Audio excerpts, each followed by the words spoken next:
Hi. In this video, we're going to talk about the second trimester for us as fathers-to-be. It's not uncommon for people to say that things get real in the second trimester. But what does that mean? Some of those reasons are things that I'm going to talk about here. But in general, it's that we step away from the pregnancy less and less. We're just in more contact with it.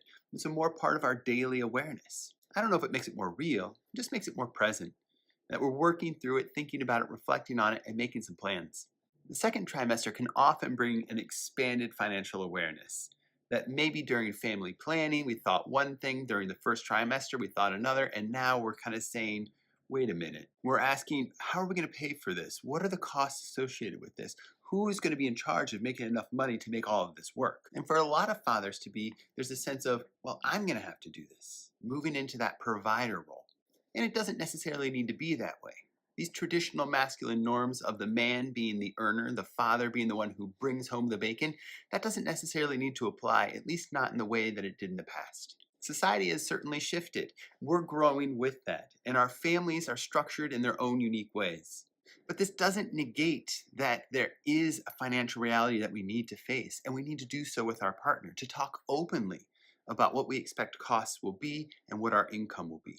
Starting to explore that together. Identify what resources are available, and some of them might not be financial. Getting support for childcare, getting actual physical resources like a bassinet or clothing, all of this contributes to our overall financial well-being. But we need to start talking this through, making plans based upon what we have access to. The dream of both parents stepping away from their jobs in order to be home with their newborn, it sounds wonderful, and hopefully it's available to us, but it might not be. What is that going to look like? What are the logistics of this? And that way, we're getting real about this. We're talking about the realities of the financial costs. And many fathers feel that call starting in the second trimester. We can also experience a call to nest, which is kind of playful language, kind of drawing us into the home, preparing a safe landing pad for our children. And this can be present for both expectant parents, that we're thinking about, we're dreaming about what it's going to be like to welcome our children into our home. And we can ask all sorts of questions like, where's the baby going to stay? Where are they going to sleep?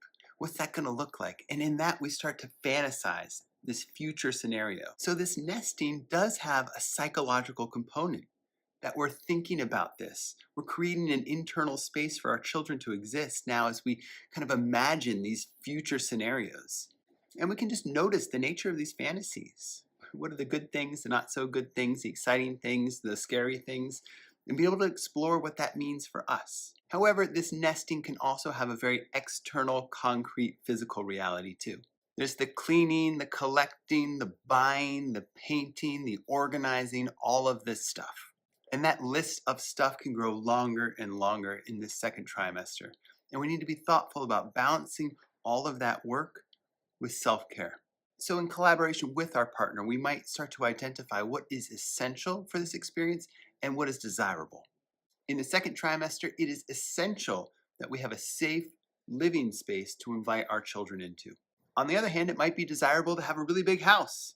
And yet the stress of that financial shift, of packing up our home, of making this relocation might be more than is tolerable at this point in the pregnancy.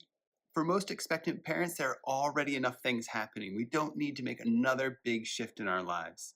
That old adage of make it do or do without is something maybe to embrace and to think about what we do have available to us, making use of the resources that are present. However, it's important that we talk about this in relationship to our partner. It's not something that we are unilaterally making these decisions because we're the father, but instead something that we decide together. And to that end, we might find that there are shifts in how we're working through things with our partner. Things like equality and balance might look different in our relationship. In that first trimester, it might have been business as usual, but now moving into the second, it's clear that the pregnant parent is carrying an additional burden just in being pregnant. And it could be that up until this point in time, our relationship was largely egalitarian. You clean the kitchen, I'll clean the bathroom, this consistent sense of balance. But now it's probably more important that we talk about that these responsibilities, these roles, these functions that we fill are no longer evenly shared. Talking about this openly creates an opportunity for us to negotiate and to create a new sense of balance. And instead of shaming ourselves for not being pregnant or not carrying our weight, I encourage us to reflect as fathers about what does it mean that we're not pregnant? What does not being pregnant allow us to bring into our family?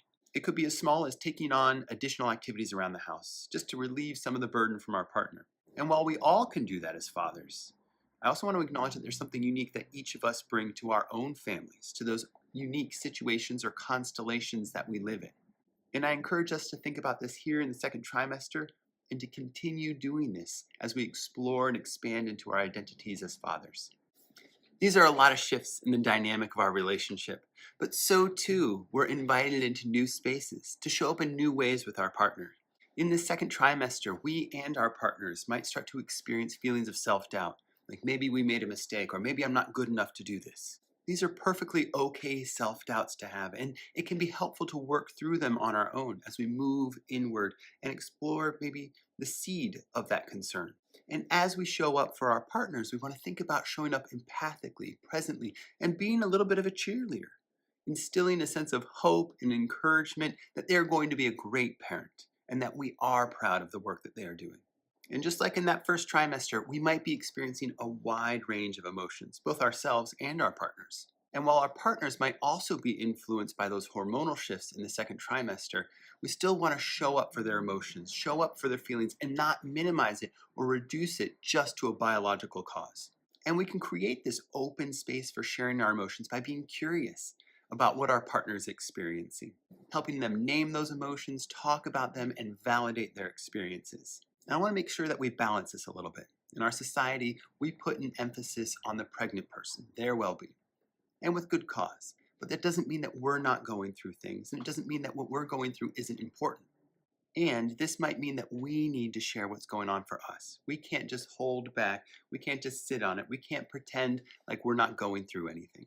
So showing up for others, showing up for ourselves, and all those active listening and empathic skills we practiced in the first trimester now really come to play.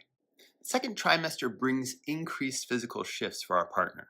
That first trimester, there's a lot going on under the hood, but in the second trimester, we start to notice. There start to be changes, and we want to acknowledge these changes and also be sensitive about how our partner might be processing through them. We all have a relationship with our own bodies. There are things that we like, things that we don't like. We've grown into this physical space. And for our partners, that sense of familiarity can shift pretty significantly because in a matter of a short few months, their bodies are growing and changing. And our partners might have a lot of different feelings about that. Certainly physical feelings of discomfort, and we want to be attentive to those, but also emotionally, there might be a sense of not showing up or appearing the way that they've wanted to in the past. So talking about this, being open about this, being supportive as they're going through these transitions. But all of this can also influence our intimate relationship with one another. Our partner might be feeling less attractive, they might be physically more sensitive to touch, and their libido might be going on a roller coaster ride. And for us as expectant fathers, we know that it's physically safe for us to have a sexual relationship with our partner, but that doesn't mean that we're clear about how that happens. And because of the shifts that are going on in our partner's body, they might not be 100% clear about that either. But talking about it, talking about what feels good, what feels accessible, then opens up an opportunity to renew our sexual relationship. And that kind of speaks to this larger truth about committed romantic relationships, which is our sexual contact, our sexual intimacy is going to be constantly evolving. Regardless, it requires us to communicate with our partner about what we need. We can't just hide away with pornography. That is not the answer to intimacy. So I encourage you to talk to your partner about sex, about what feels good for them, about what they need, and what you need as well. And similar to the first trimester, we're also cultivating these connections, this support network outside of the home. And this can become harder and harder as we're moving towards our due date because there's more and more that we're trying to take care of, more that we're trying to show up for. And we know that these social connections with friends, with other fathers, maintain our well-being. And so starting to lay those foundations, really those patterns or structures for connecting. Because when that call is made and the delivery is happening, or when we bring our newborn home, we don't want to wonder who's in my corner. We want to be texting them, calling them, sharing photos all along the way. This is our support network. And it can be really easy for us as individuals, as well as our larger society, to minimize the importance of these connections, particularly for men. But we know that these communities of support with friendship and with other fathers are essential to our well-being. And so while we might not be going out all the time and hanging out with these folks and talking with them, it's important that we do it sometimes. And we start to do that now. This is a trimester where pregnancy care increases, so there are more and more health appointments. And just as in the first trimester, we want to try to attend as many as we can. We want to be active and involved. And there are many reasons why it might not be possible for us to attend all of the appointments. The biggest of those being the difference between paternity leave and maternity leave within our society. And it's not just that paternity leave is less common in our society, but it's also that there are fewer legal protections for fathers with newborns, that we don't have the job security to be able to step away. So it might be that fathers need to save their PTO, their vacation time, their sick leave, in order to save that up to have a kind of paternity leave when their child comes home. Talking about this type of stuff is really important because we don't want our partners to perceive us as going to our jobs because we just don't want to be involved, because that's not the case. Instead, it's that we're making these intentional trades and we don't want to do that alone. We want to make sure that our partner's on board with that. And when we show up to these appointments, and hopefully we're attending most, we're now showing up in new ways. We're learning things from that first trimester where we started to pick up a book.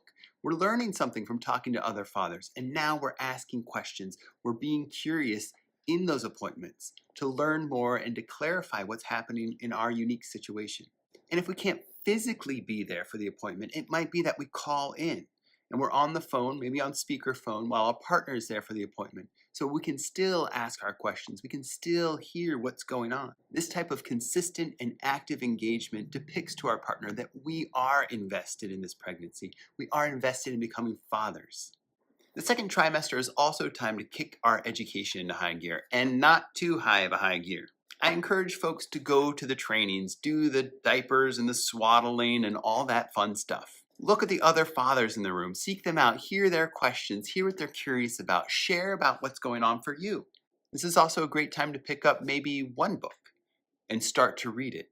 Thinking in trimesters, the idea that we're going to read a whole bunch of books in a few months is unrealistic when we're doing so many other things. To that end, we want to avoid information overload. We want to avoid taxing ourselves or stressing ourselves out. Better that we show up well with some quality information under our belt instead of showing up unwell with a whole bunch of information. We're never going to be perfect with any of this.